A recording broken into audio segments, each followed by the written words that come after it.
നമസ്കാരം. വെഞ്ഞാറമൂട് കൊലക്കേസ് ഇപ്പോഴും പോലീസിന് വലിയ തോതിൽ ആശങ്കയും പ്രതിസന്ധിയും സൃഷ്ടിക്കുന്നു എന്ന് തന്നെയാണ് റിപ്പോർട്ടുകൾ. അതിന് പ്രധാന കാരണം ഈ കൊലപാതകം നടത്തിയ 5 പേരെ നിഷ്കരുണം കൊലപ്പെടുത്തിയ അഫാൻ്റെ ഉമ്മ ഷമിയുടെ വെളിപ്പെടുത്തൽ തന്നെയാണ്. തൻ്റെ മൂത്ത മകനാണ് ഈ കൊലപാതകമൊക്കെ നടത്തിയതെന്ന് പോലീസും അതുപോലെ തന്നെ ഇവരുടെ ഭർത്താവ് റഹീമും ആവർത്തിച്ചു പറഞ്ഞിട്ടും ഇല്ല, അങ്ങനെ ഒരു കുറ്റകൃത്യം തൻ്റെ മകൻ ചെയ്യില്ല, അവൻ ഉറുമ്പിനെ പോലും നോവിക്കാത്ത ഒരു പയ്യനാണ് എന്ന് തന്നെയാണ് ഷമി ആവർത്തിച്ചുകൊണ്ടിരിക്കുന്നത്. പോലീസ് നിരന്തരം എന്താണ് നിങ്ങൾക്ക് പറ്റിയത് എന്ന് ഷമിയോട് ചോദിച്ചപ്പോൾ ഷമിയുടെ അതിനൊക്കെയുള്ള മറുപടി താൻ കട്ടിൽ നിന്ന് വീണതാണ്, അതിനപ്പുറത്തേക്ക് തനിക്കൊന്നും അറിയില്ല എന്ന് തന്നെയായിരുന്നു. താൻ കട്ടിൽ നിന്ന് വീണ് തനിക്ക് ഗുരുതരമായി പരിക്കേറ്റു എന്നല്ലാതെ ഒന്നും തനിക്കറിയില്ല, ബാക്കി കാര്യങ്ങളൊക്കെ ഭർത്താവും പോലീസും പറഞ്ഞപ്പോൾ മാത്രമാണ് തനിക്ക് അറിയുന്നത് എന്നും തനിക്ക് ബാക്കിയൊന്നും ഓർമ്മയില്ല എന്നും അവസാനത്തെ ഓർമ്മ ചെന്ന് നിൽക്കുന്നത് തൻ്റെ ഇളയ മകൻ അഫ്സാൻ സ്കൂളിലേക്ക് പോകുന്നത് വരെയുള്ള കാര്യങ്ങൾ മാത്രമേ തനിക്ക് ഓർമ്മയുള്ളൂ എന്നും പിന്നീട് ഒന്നും തനിക്ക് ഓർമ്മയില്ല എന്നും ഇപ്പോഴും ആവർത്തിച്ചു കൊണ്ടിരിക്കുകയാണ് ഈ അഫ്സാൻ്റെ ഉമ്മ ഷമി എന്നതാണ് പോലീസിനെയും അതുപോലെ തന്നെ ഇവരുടെ ഭർത്താവ് റഹീമിനെയും ഏറെ വലയ്ക്കുന്നത്. കാരണം ഇത് എന്താണ് സംഭവിച്ചത്, അഫ്സാൻ എന്താണ് ഇത്തരത്തിലുള്ള ഒരു വലിയ കൊലപാതകത്തിലേക്ക് 5 പേരെ കൊല നടത്തുന്നതിലേക്ക്, അതും സ്വന്തം അനുജനെ തന്നെക്കാൾ കൂടുതൽ സ്നേഹിച്ച, എപ്പോഴും തൻ്റെ ഒപ്പം നടക്കണമെന്നും തന്നെക്കാൾ വലുതാവണമെന്നും ആഗ്രഹിച്ച സ്വന്തം അനുജനെ പോലും ക്രൂരമായി കൊലപാതകത്തിലേക്ക് നയിച്ച അഫാൻ്റെ ചിന്ത എന്തായിരുന്നു എന്ന് ഇനി വെളിവാകണമെങ്കിൽ അത് ഷമിയുടെ വായിൽ നിന്ന് മാത്രമേ അതറിയാൻ കഴിയൂ. എന്നാൽ ഷമി വാതുറന്ന് സത്യമായ കാര്യങ്ങളൊന്നും പറയുന്നില്ല എന്ന് തന്നെയാണ് ഇപ്പോൾ പോലീസിനെ ഏറ്റവും അധികം വിഷമവൃത്തത്തിലേക്ക് ആക്കുന്നത് എന്നതും ശ്രദ്ധേയമാണ്. എന്താണ് ആ വീട്ടിൽ കഴിഞ്ഞ കുറച്ച് നാളുകളായി സംഭവിച്ചു കൊണ്ടിരുന്നത്? ഏകദേശം 70 ലക്ഷത്തോളം കടക്കാരായിരുന്നു ഈ കുടുംബം എന്നാണ് ഇപ്പോൾ അവസാന വട്ടം റിപ്പോർട്ടുകൾ സൂചിപ്പിക്കുന്നത്. എന്നാൽ 15 ലക്ഷത്തിൻ്റെ കടം മാത്രമേ തനിക്ക് അറിയൂ എന്ന് ഈ അഫാൻ്റെ ഉപ്പ റഹീം പറയുന്നു. 7 വർഷത്തോളമായി താൻ പുറത്തു നിന്നും വരാൻ കഴിയാത്ത ഒരു അവസ്ഥയിൽ വലിയ തോതിലുള്ള ഗതികേടിലായിരുന്നു. അതായത് ഈ കോവിഡ് കഴിഞ്ഞ ഉള്ള കാലഘട്ടത്തിൽ തൻ്റെ കച്ചവടമൊക്കെ പൊളിഞ്ഞ് താൻ വലിയ സാമ്പത്തിക പ്രതിസന്ധിയിലേക്ക് പോയി. എന്നിട്ടും ഏകദേശം 15 ലക്ഷത്തോളം രൂപ മാത്രമേ തനിക്ക് നാട്ടിലും അവിടെ വിദേശത്തുമായി കടബാധ്യതയുള്ളൂ. ഇത്തരത്തിലുള്ള കടബാധ്യതയൊന്നും അഫാൻ്റെ ചുമലിലേക്ക് താൻ വച്ചിരുന്നില്ല. എന്നിട്ടും പിന്നെ എന്തുകൊണ്ടാണ് ഇത്രമാത്രം വലിയ ഒരു കൊലപാതകത്തിലേക്ക്, ഒരു കൊലപാതക പരമ്പരയിലേക്ക് അഫാൻ കടന്നത് എന്ന് തന്നെയാണ് ഇപ്പോൾ റഹീമും ചോദിക്കുന്നത്. അതിനൊക്കെ ഉത്തരം കാണണമെങ്കിൽ, അല്ലെങ്കിൽ ഇതിനൊക്കെ ഉത്തരം കിട്ടണമെങ്കിൽ ഈ അഫാൻ്റെ ഉമ്മ ഷമി മനസ്സ് തുറക്കണം, അല്ലെങ്കിൽ വാ തുറക്കണം, കൃത്യമായ രീതിയിൽ സത്യസന്ധമായി നടന്ന കാര്യങ്ങൾ വെളിവാക്കണം. എന്നാൽ ഇപ്പോഴും അവർ ഈ അഫാനെ രക്ഷപ്പെടുത്തുന്നതിനുള്ള തീവ്രമായ ശ്രമത്തിലാണ് എന്ന് തന്നെ പറയാം.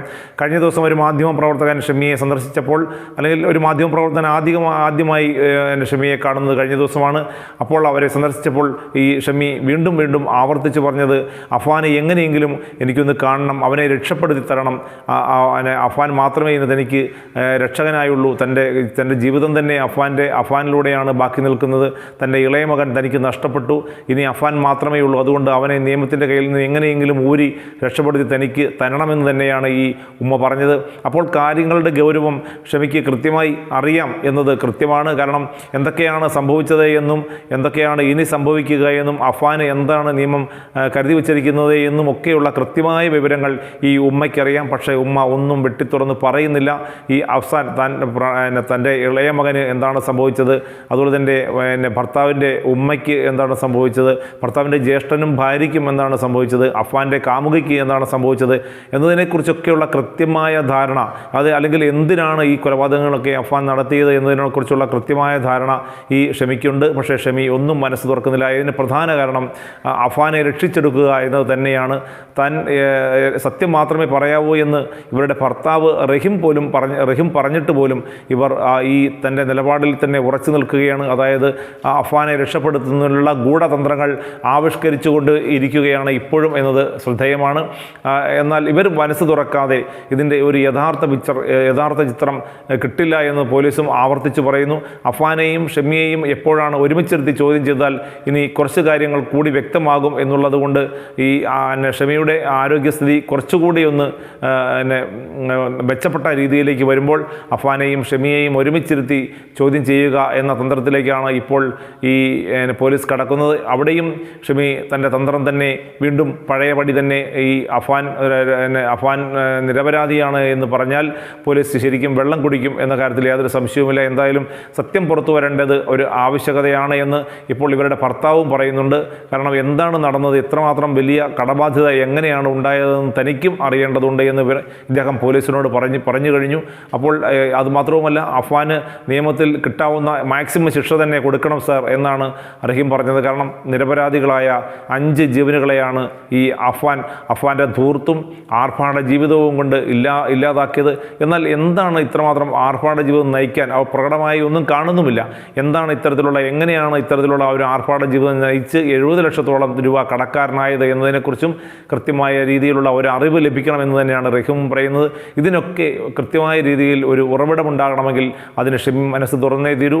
ഷമി വാ തുറന്നേ സത്യമായ കാര്യങ്ങൾ തൻ്റെ വായിലൂടെ പുറം ലോകത്തേക്ക് പറഞ്ഞേ കഴിയൂ. പക്ഷേ അവർ അതിന് തയ്യാറാകുന്നില്ല. ഇപ്പോഴും തനിക്ക് ഒന്നും അറിയില്ല, താൻ കട്ടിൽ നിന്ന് വീണതാണ്, അഫാൻ നിരപരാധിയാണ്, ഇത്തരം ചില കാര്യങ്ങൾ വീണ്ടും വീണ്ടും ആവർത്തിച്ചു കൊണ്ടിരിക്കുക മാത്രമാണ് ഷമി ചെയ്യുന്നത് എന്നതും പോലീസിനെയും അതുപോലെ തന്നെ ഇവരുടെ ഭർത്താവ് റഹീമിനെയും വല്ലാത്ത ദുരിതത്തിലാക്കുന്നുണ്ട്, വല്ലാത്ത രീതിയിൽ സംഘർഷത്തിലാക്കുന്നുണ്ട് എന്നത് വ്യക്തമാണ്.